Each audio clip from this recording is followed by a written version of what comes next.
Song of Solomon, chapters 7 and 8.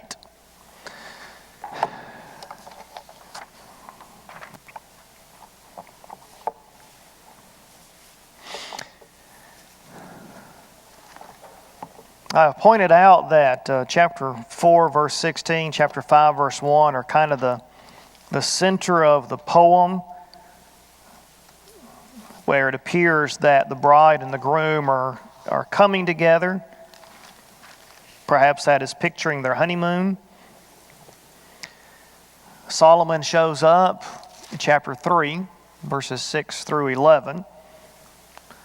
Some suggest that Solomon is only a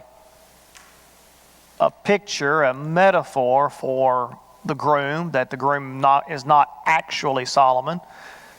That might be true. I don't think so. Solomon certainly had many wives as well as concubines, and this poem may have been a poem written in praise of a love that he himself did not have, that he himself did not experience because of all the different relationships. Why did Solomon marry so many women? Anybody have an idea? Or at least an educated guess? Political reasons. There were political decisions. You're not going to wage war against your son-in-law. So he married all of those wives. And of course, all of those wives led him into worshiping idols, because he built the idols for his wives. There he sees his wife worshiping Baal or Moloch or whoever it might be, and then he slowly gets engulfed in doing the same thing. That's just the power of influence. So tonight we will finish up this letter, this poem, and next week we will start into 2 Corinthians, since I like to swap back and forth, Old Testament, New Testament. So between now and next week, read over 2 Corinthians chapter 1. We will focus on verses 1 through 11. We'll divide chapter 1 into 2 Wednesday nights. So 2 Corinthians chapter 1, verses 1 through 11 will be the study for next week. Solomon the groom is speaking in the first paragraph of chapter 7. This is the fourth and final song of admiration by the groom for the bride. And this time, now in chapter 4, he described her physically. This time he describes her physically, and he goes from her toes up. Now I remind you that he describes her eyes, or points out her eyes, apparently more than any other physical feature. So we begin reading chapter 7, verse 1. How beautiful are your feet in sandals, O prince's daughter. When Rachel and I were dating at Freed Hardeman, she wore sandals all the time. Of course, in Tennessee, you can wear sandals in December and January. You're only going to get a little cold down there in December and January. But she was a sandal wearer, much more than she is now. Maybe I stepped on her toes too much. He says, the curves of your hips are like jewels, the work of the hands of an artist. The word like in the New American Standard Version is found 47 times in Song of Solomon. That's an indication of a simile, right? Like or as. It's important to recognize these when you're talking about the Bible. My Sunday night sermon on the second Sunday night of June, if you're here or watching online, I pointed out that next month the sermon will be on, do you take the Bible literally? Well, no. We don't take the Bible literally. We take the Bible seriously, but we don't take the Bible literally. You see, when you say that you take the Bible literally, then skeptics are going to whack you upside the head with a lot of statements that Jesus makes and other people make that you can't take literally.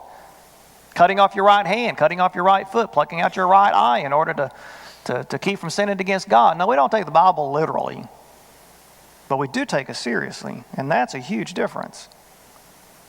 So what is the contrast, or what is the comparison, rather, that Solomon is making here with verse 1? The curves of your hips are like jewels, the work of the hands of an artist.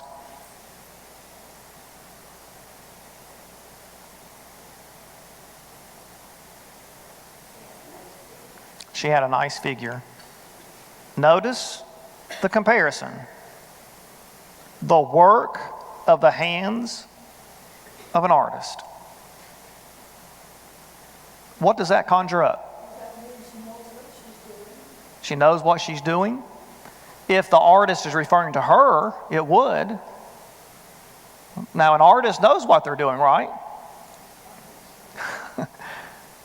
Whether they're painting or drawing or sculpting, designing jewelry, whatever they are, whatever they're doing, they know what they're doing. It's a fine craft. So what's Solomon saying? He's comparing her to an artist that knows what they're doing. She is finely crafted.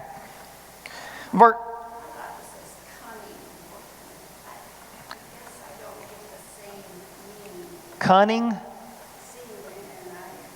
Yes. Cunning for us, cunning kind of carries a negative connotation, doesn't it? Yeah. Wise, skilled. Skilled would probably be a good, because if you're cunning, you're skilled. If you're looking at it from a negative perspective, you're skilled at deceit, right? I mean, that's kind of how we would view cunning. But I think skilled in a positive way is how he's using it here. Because obviously he's making a positive comparison. Yeah. Only comment I'm going to make in this entire book. I think he's just describing perfection. Perfection. Yep. Which brings up the question on the screen. Why is it important to dwell on the positive qualities of your spouse?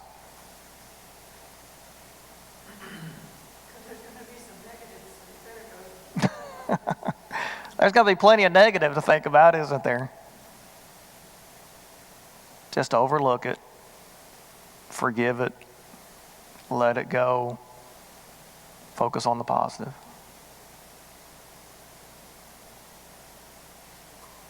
Verse 2, your navel is like a round goblet which never lacks mixed wine. Your belly is like a heap of wheat fenced about with lilies. Your belly looks like a stack of wheat. How romantic does that sound?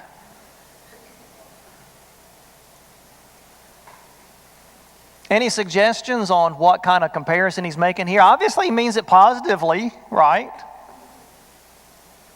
What do you think? Is he talking about the color? Probably. So what kind of color? How would you put it in your words? Tan. Tan. In that time, women who were round were considered more attractive than thin women because it indicated that they were cared for, that they were well fed, that they were blessed. You know, the image that attractiveness is tall and thin is a fairly modern construct. As they say, beauty is in the eye of the beholder, right? Beauty is apparently also in the eye of the time and culture. But it says a goblet that wanted not liquor, which usually liquor is in a goblet and stuff, so I don't get the... Okay, your navel is like a round goblet which never lacks mixed wine. What do you think? What's the comparison he's making? She looks good and she's well cared for. It's not an empty glass. Now, he's not talking about her brain. He's talking about her body. She's blessed. So there is liquor in the bottle. I probably mine read this, that it was empty, that there isn't liquor in it. Water, not liquor or wine. No, and That the old King James word wanting means not lacking, which is how the New American Standard translates it. It's not lacking. The Lord is my shepherd, I shall not want. The Lord is my shepherd, I will not lack for anything.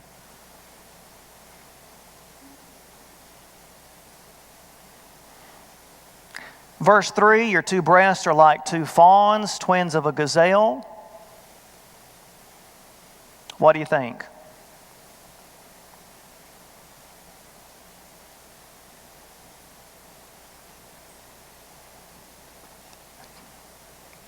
Tenderness. Well, fawns are babies. Babies are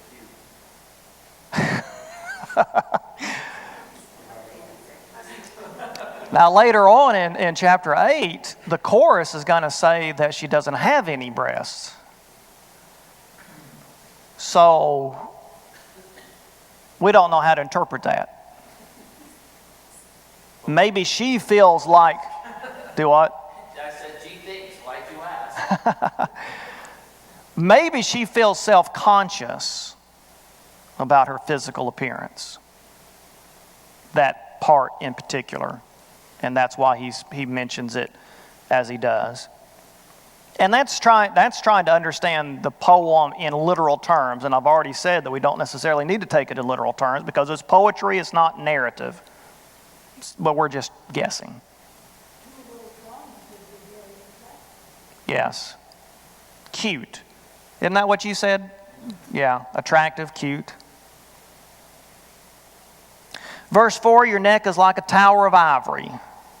Is that the one Richard used on Caitlin last week?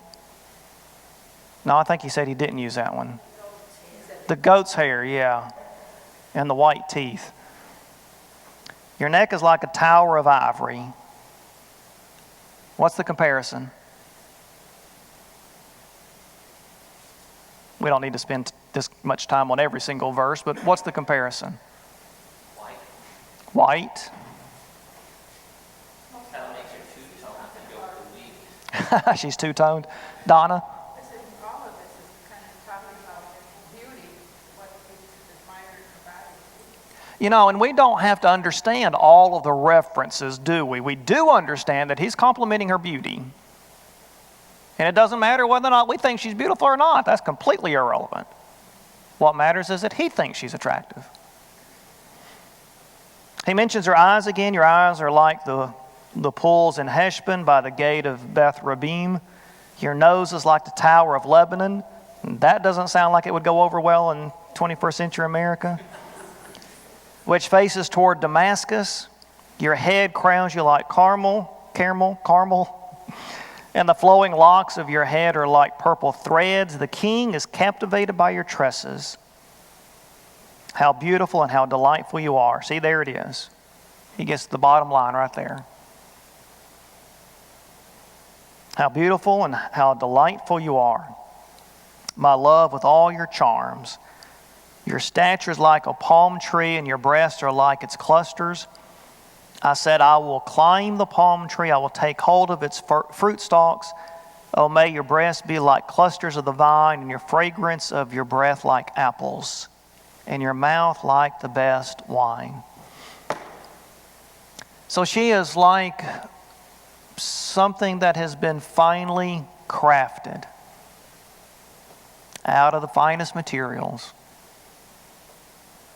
She has a depth of beauty about her.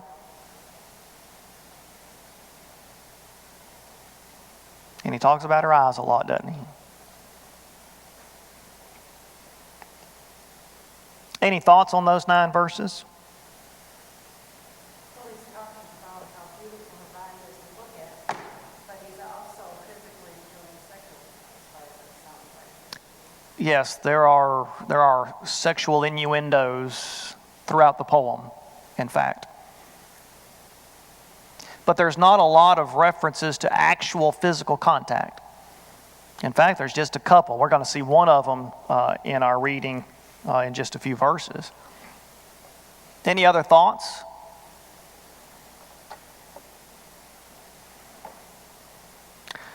The bride speaks in the second part of verse 9, which illustrates why our modern translations aren't perfect. Sometimes they break up things that they in the wrong place. So in the second part of verse 9, the bride speaks, "It goes down smoothly for my beloved, flowing gently through the lips of those who fall asleep." What goes down smoothly?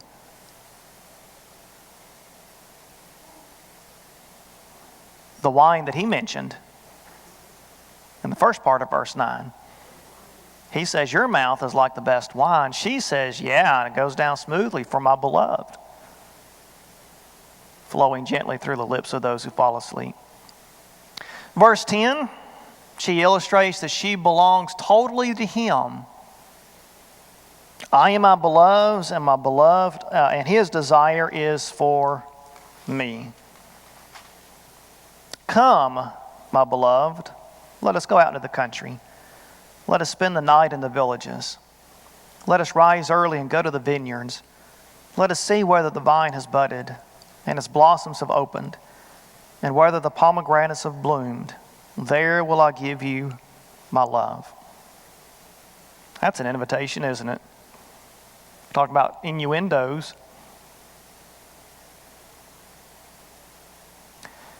Verse 13, the mandrakes have given forth fragrance, and over our doors are all choice fruits, both new and old, which I have saved up for you, my beloved. Fruits new and old.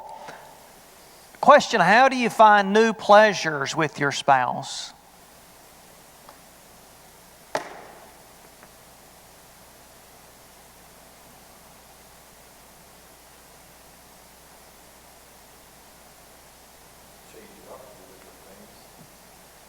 Change it up and do different things.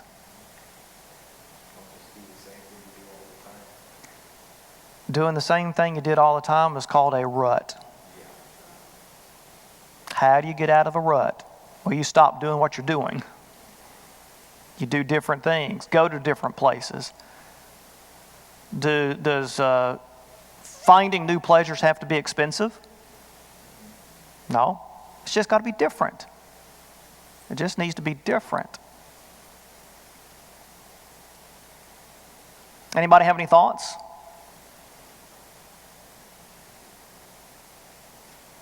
So they grow in their love, repeating familiar pleasures. Everything doesn't need to be new, does it?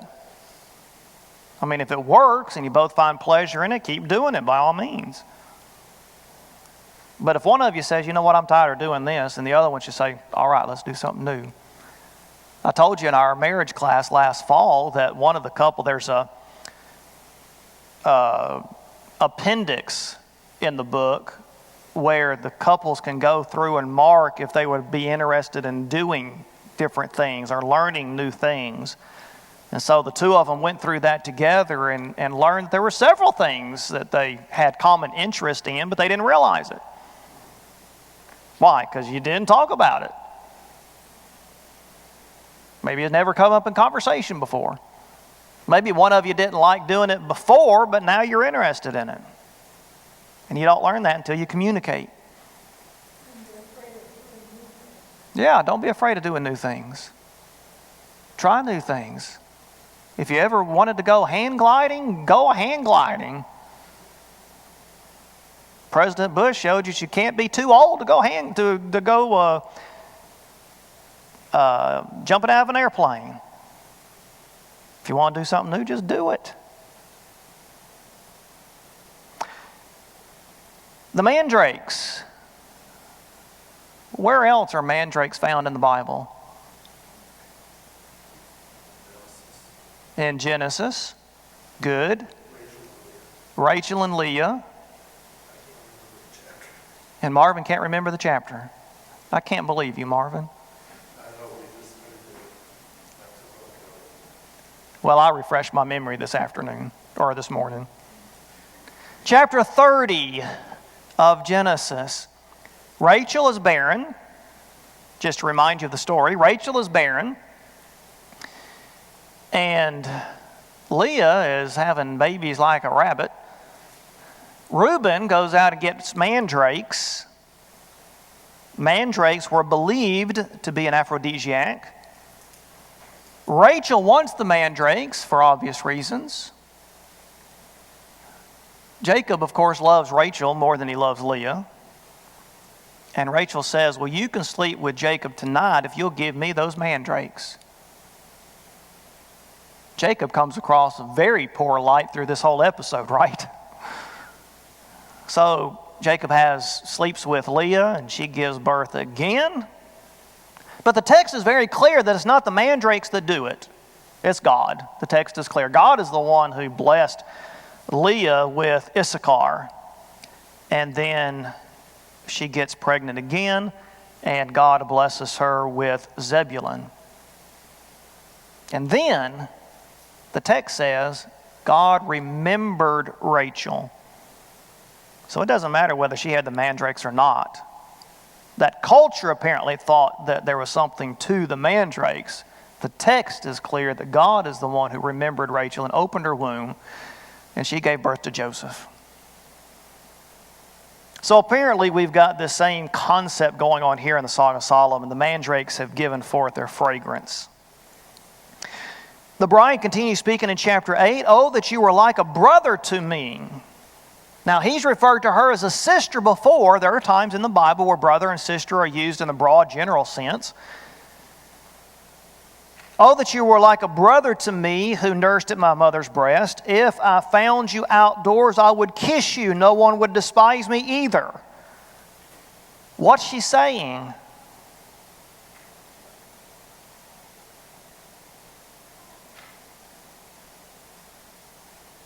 I read somewhere where they didn't kiss until they were married, and kissing in front of people would have been, Okay, so so if it's your brother, yes.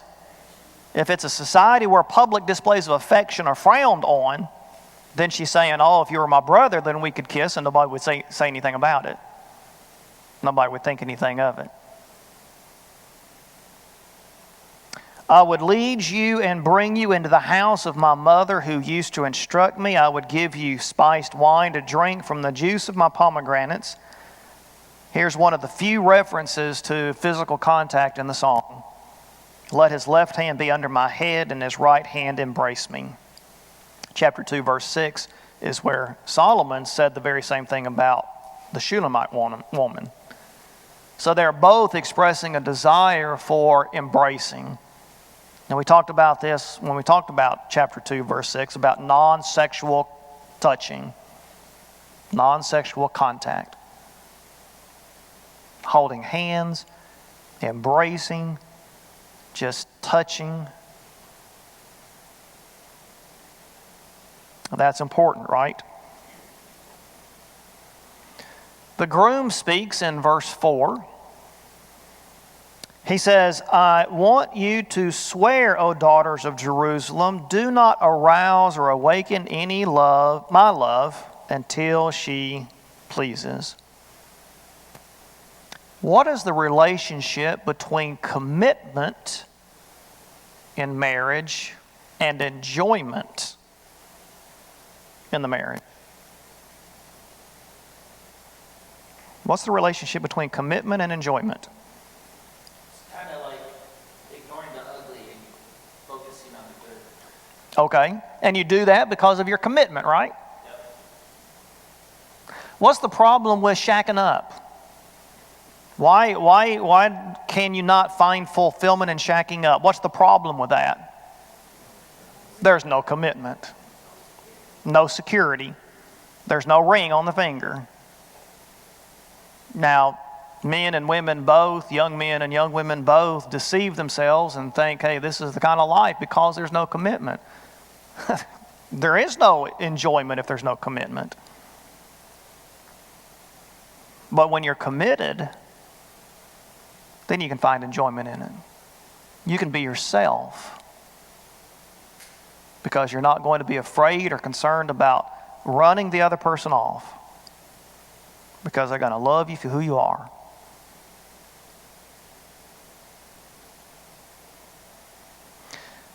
The chorus sings in verse 5. "Who is this coming up from the wilderness, leaning on her beloved.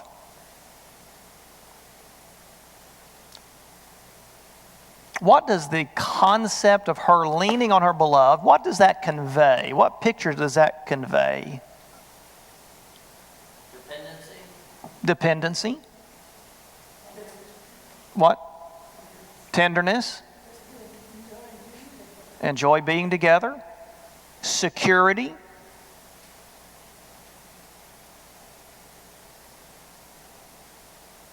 It's Any- something you don't see a lot of nowadays with couples. Holding hands. Just simply walking down the street, walking in the mall, holding hands. Holding hands. Yeah, I mean, if you're with the person you want to be with the most on this earth, hold that person's hand. I observe sometimes at the end of worship, especially when I'm standing in the back, couples holding hands, especially during prayer. Holding hands. I walk too fast, so I gotta hold their hands up. You got to drag her along with you. Yeah, kind of like I feel in Japan half the time I'm walking 10 feet in front of her. Uh-huh. I realize I hold her hand, I don't walk too fast. Right. So it kind of helps you Slow down. slow down, yeah. There you go. Changing your behavior to fit her. The bride speaks up in the second part of verse 5. Beneath the apple tree I awakened you. This is what, the third or fourth time she's mentioned the apple tree. What's significant about the apple tree? You remember? Back in chapter 2. She wanted to sit in the shade of the apple tree, which suggests what? Shelter, protection, not just physical protection. We're talking about emotional protection, psychological protection. Beneath the apple tree I awakened you. There your mother was in labor with you. There she was in labor and gave you birth. Now, what does that convey? Was she there when he was born? Is that what she's talking about? Is she robbing the cradle? My guess is no, but what is she conveying? Do you think?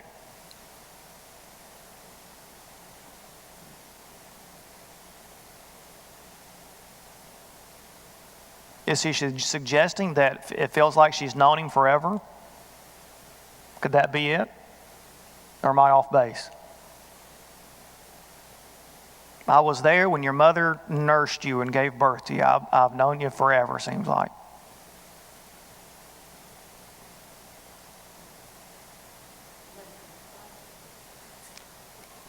What do you think, Gail? You don't know? Chew on it and tell me next week. Verse 6. Now, notice the metaphors, and as we go through the metaphors for love here in verse 6, ask yourself, what message does this metaphor convey?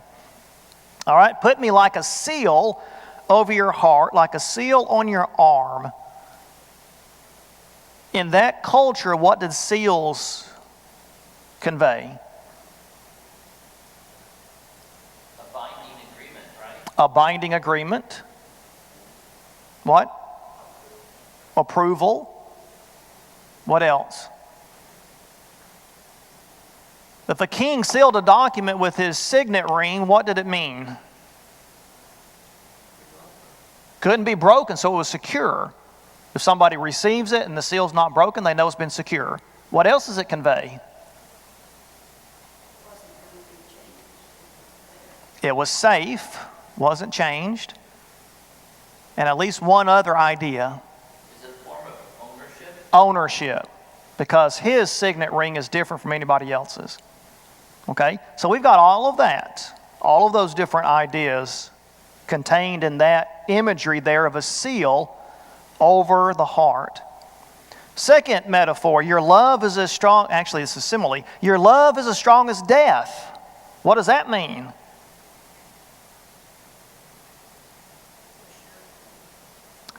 It's a sure thing, it's forever. We vow in marriage until death do us part, right?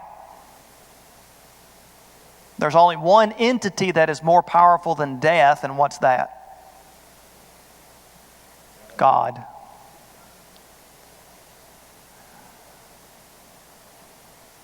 Jealousy is as severe as Sheol. First of all, what's Sheol?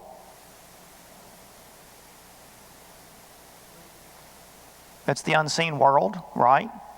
It's the counterpart to the Greek Hades. Jealousy is severe as Sheol. What does that mean?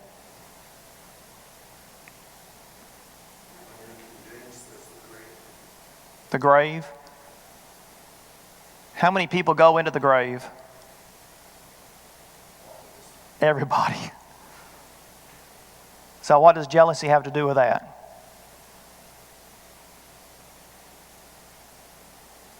I suggest that she's saying jealousy consumes anything and everything, just like the grave does. You find a wife who is jealous of her husband, and she could go on a tear, can't she? Almost like a mama bear robbed of her cubs. Well, that's the kind of love that God has for us, incidentally. God is jealous for us, and He wants us to have that single focused dedication to Him. Last one, His flashes are flashes of fire, the very flame of the Lord.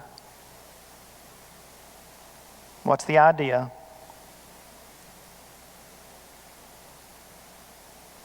What is it about fire? It burns, consumes. It's powerful, isn't it? It's powerful. Love is powerful. This is the only time God is mentioned in the Song of Solomon. Now, your translation might not even have Jehovah or Lord there in that verse. The Hebrew word is Yah, which is short for Yahweh, which is the Hebrew word for Jehovah. And if your translation, New King James, I know, uses vehement. If your translation uses something like vehement, it's using Jehovah in a superlative sense. Sometimes translators will translate Elohim, which is the word for God, in the sense of mighty.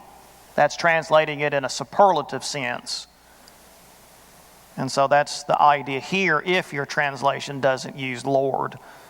If it says something like the vehement flame. That's in verse 6. It's the last statement in verse 6. Read what the Old King James says. Which has a most feminine What type of flame? feminine. Yeah. Vehement. Vehement. Yeah. That's the word for Yah in Hebrew, which could be translated as Lord.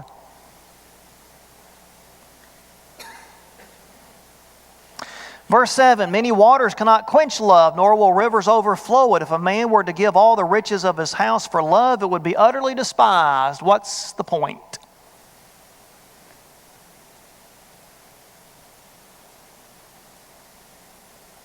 Many waters cannot quench love, nor will rivers overflow it. What's the message? Love is bigger than any catastrophe. Yeah. Love is powerful, right? There's not a catastrophe, there's not a crisis that you can go through in life that love cannot sustain you through it. The book that we use in our marriage class, not the one we used last fall, but the one we've used the 2 years before that, is a book based on 6,000 marriages. And the authors interviewed these people, and they endured adultery, they endured bankruptcy, they endured everything that humans experience, and their marriages endured it. And the author's question was, how? How did you endure it? And 10 principles rose to the surface, and that's what they based this book on. Magnificent Marriage, 10 Beacons That Show the Way to Marital Happiness by Doctors Nick Stenay and Donnie Hilliard. Donnie Hilliard was my professor at Faulkner of Marriage and Family. The power of love can see you through. Verse 8, we've got the chorus again. We have a little sister and she has no breast. Now see, I don't know why they bring that up. If I was her, I'd be saying, why'd you have to bring that up? What shall we do for our sister on the day when she's spoken for? If she is a wall, we will build on her a battlement of silver. But if she's a door, we will barricade her with planks of cedar. What are they communicating?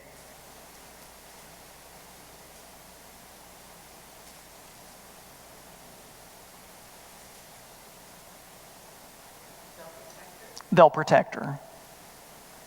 The idea is we're going to take care of you. We're going to protect you. Now, we probably are asking why, from whom? Well, she has been accosted, at least in a dream, in a nightmare. You know, last week we talked about that in chapter 6. Protected from him? Maybe, I doubt it. She seems to be wanting to be with him more than anything. She comes back and speaks in verse 10, I was a wall and my breasts were like towers. So I don't know, maybe she's correcting them. Then I became in his eyes as one who finds peace. Notice that. She finds peace in his embrace. Don't have a whole lot of husbands in here tonight, but our wives should find peace in our embrace. That's just the bottom line. Full stop. Wives ought to find peace in their husband's embrace. Even the other way around here too. If this was King Solomon, even with all the wars and all that kind of stuff. He needed peace in her embrace. Yeah, certainly. Our house should be a castle of peace. There's enough controversy and discord that goes on outside. And we as husbands and wives, moms and dads should work hard to keep that garbage outside the house. When we step inside our door, it should be peace. Now that takes a lot of self-control. That takes putting into practice the fruit of the Spirit. Love, joy, peace, patience, kindness, goodness, faithfulness, and any of them that I left out. Gentleness and self-control. I'll let Donna finish it. Okay, verse 11. Solomon had a vineyard at Baal Hamon. He entrusted the vineyard to caretakers. Each one was to bring 1,000 shekels of silver for its fruit. My very own vineyard is at my disposal. The 1,000 shekels are for you, Solomon, and 200 are for those who take care of its fruit. She is ready for love. She is ready for marriage. She is ready to get her life going with him. I almost started at 8 there, where it's our little sister with no breast, almost like she's so young, we're not supposed to marry her. She's quite ready for this, but we'll protect her through it. Yeah. Get her ready for it. That very well could be. Because how old was she if she was engaged? Yeah, from my sermon Sunday. You probably knew it before, but yeah, 13 years old, which is awful young.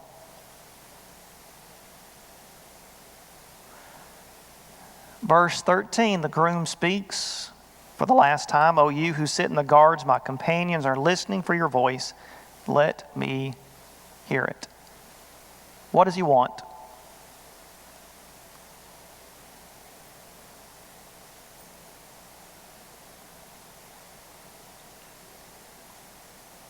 He wants to hear a voice, right? He wants to hear a voice. And then she speaks again for the last time. Verse 14. Hurry, my beloved, be like a gazelle or a young stag on the mountains of spices. She's ready for life to begin with him. When you feel like life began the day you got married or the day you met your spouse, it's a good thing. Song of Solomon is a celebration of joy and passion, the passion of married love.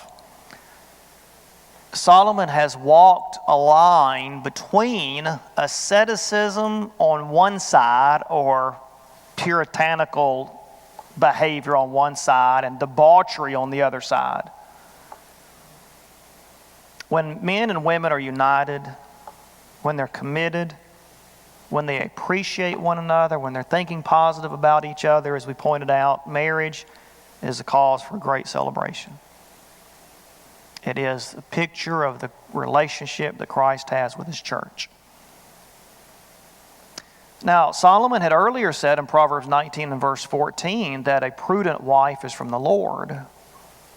The Song of Solomon teaches men to love their prudent wife.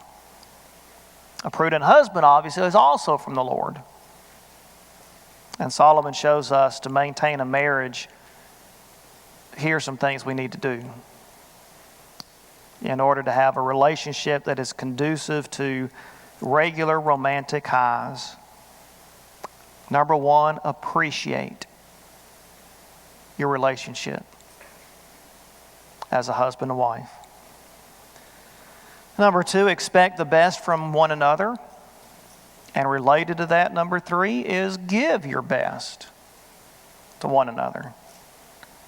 Number four, make a lifelong commitment to one another. We've seen that emphasized 3 or 4 times, the idea of commitment.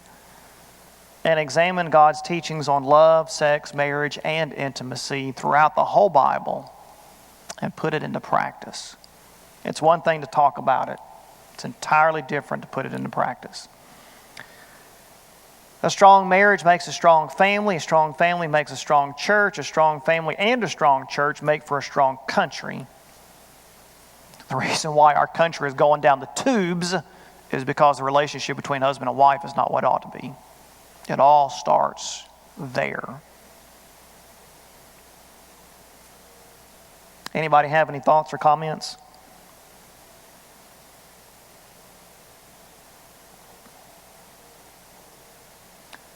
Love is not static. It is dynamic. It is continually moving forward and changing and evolving and responding. It is a journey into an unknown future.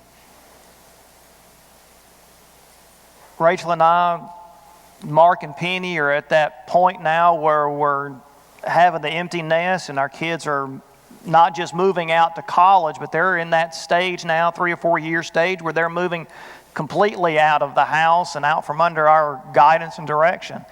And what that means is, of course, is that our relationship changes.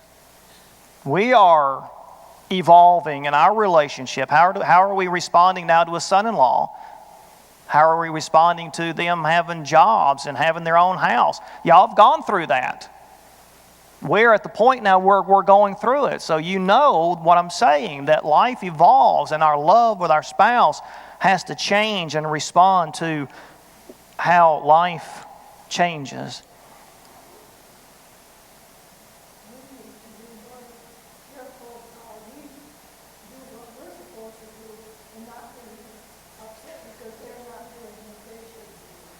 Yes. Love allows freedom of choice, right? And we have to allow others to make those choices.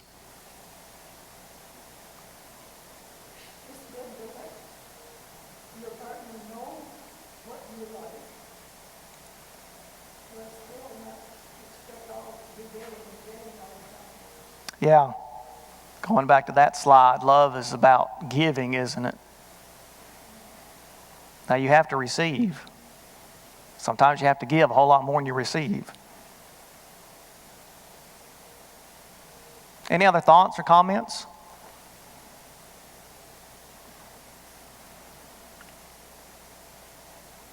That's the slide for next week.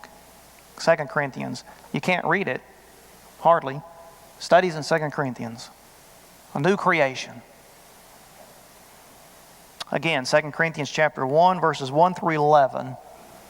Memorize those 11 verses for next week.